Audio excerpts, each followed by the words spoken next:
যদিও তোমরা আজ পর্যন্ত অনেক গল্পই শুনেছ, তবে এই গল্পটি এক অফুরন্ত জীবনধারার এক বাঙালি পরিবারের গল্প। যে গল্পে ভুল ত্রুটি থাকবে, অনেক থাকবে, কিন্তু তা শুধরে নেবার লোকের অভাবটা থাকবে না।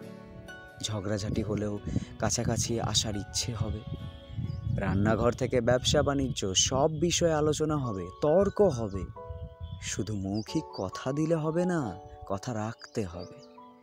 জীবনে হারি বা জিতি সবাই সব কিছুর অংশ হবে, সবাই সবার মন খারাপের সঙ্গী হবে। চলুন তাহলে দেখে নেওয়া যাক। আচ্ছা, সব গল্প নায়ক নির্ভর নাও হতে পারে, তাই না? এই যে এইখানে আমাদের গল্পের নায়িকা হলেন, এই যে দেখছেন, ইনি সুস্মিতা মালাকার। গল্পের এবং বাড়ির দুয়েরই রাজকন্যা ইনি। তবে কোনো রাজার মেয়ে তো নন, তাই বাড়ির কাজকর্ম তো বটেই, তাছাড়াও হাট বাজার করা, এখানে সেখানে জিরেন ছুট সব রকমের কাজকর্মে সমান পারদর্শী এবং ব্যবহারেও অত্যন্ত নম্র স্বভাবের। তবে ওই মাঝে মধ্যে খেয়াল চাপলেই নিজের স্বপ্নের রাজপুত্রের কথা ভেবে কোথায় যে হারিয়ে যায়।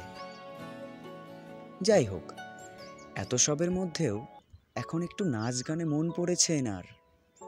অনেক পরিশ্রমে ভালো নাচ করার চেষ্টা করে থাকেন, আর তার একটি ইউটিউব চ্যানেলও রয়েছে। হ্যাঁ, এই সেই চ্যানেলটি যাতে তোমরা এই ভিডিওটি দেখছো। সদ্য শুরু করেছেন তো, তাই সাবস্ক্রাইবার এখনও তার মন মতো হয়ে ওঠেনি। তোমরা যারা দেখছো ভিডিওটি, তারা কিন্তু অবশ্যই সাবস্ক্রাইব করে বন্ধুদের শেয়ার করে বলে দিও যেন এই চ্যানেলটি সাবস্ক্রাইব করে রাখেন।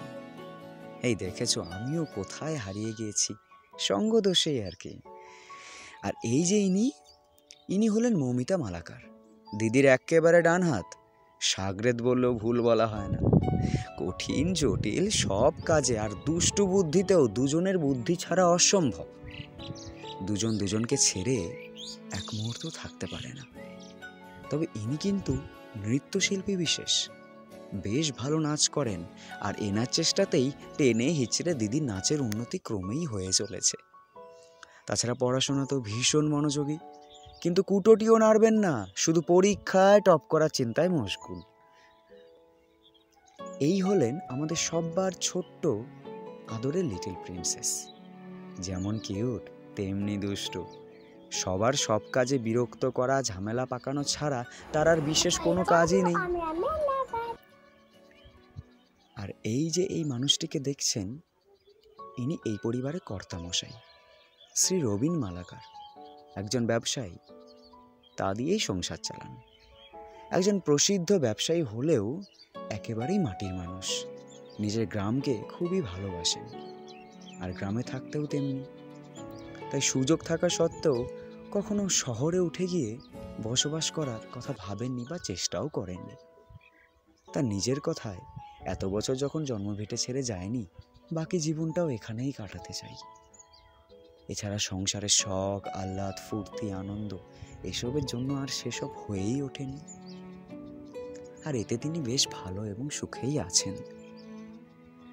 আর এই সব শেষে যাকে ছাড়া এই সংসার একেবারেই অচল, তিনি স্বপ্না মালাকার, আমাদের মা জননী। সাক্ষাৎ মা লক্ষ্মীর রূপেই একজন। 3 মেয়েকে নিয়েই তার সব ভাবনা ঘিরে থাকে। এই মেয়েরাই ওনার এবং কর্তামশায়ের সব আশা ভরসা। সংসারে নানান কাজে চাপে থাকতে থাকতেই এই সুরে সুরে নিজের সুখগুলিকে খুঁজে নিয়েছেন। তারা জানেন এই তাদের জীবন, এখানেই স্বর্গ, এখানেই মর্ত। বছরের পর বছর যেভাবে কেটেছে, ঠিক সেভাবেই কেটে যাবে আরও বছরের পর বছর। এই ছিল আমার আজকের গল্প। সময়ের ইতিহাসে জানা অজানাদের ভিড়ে এই ক্ষুদ্রাতি ক্ষুদ্র না বলা যত সব তুচ্ছ বিবরণ, ঘটনা প্রবাহ, সুখ দুঃখের মায়ায় লালন পালন হতে থাকা, এইসব নিয়েই তো গল্প করে ওঠে। এইসব নিয়েই তো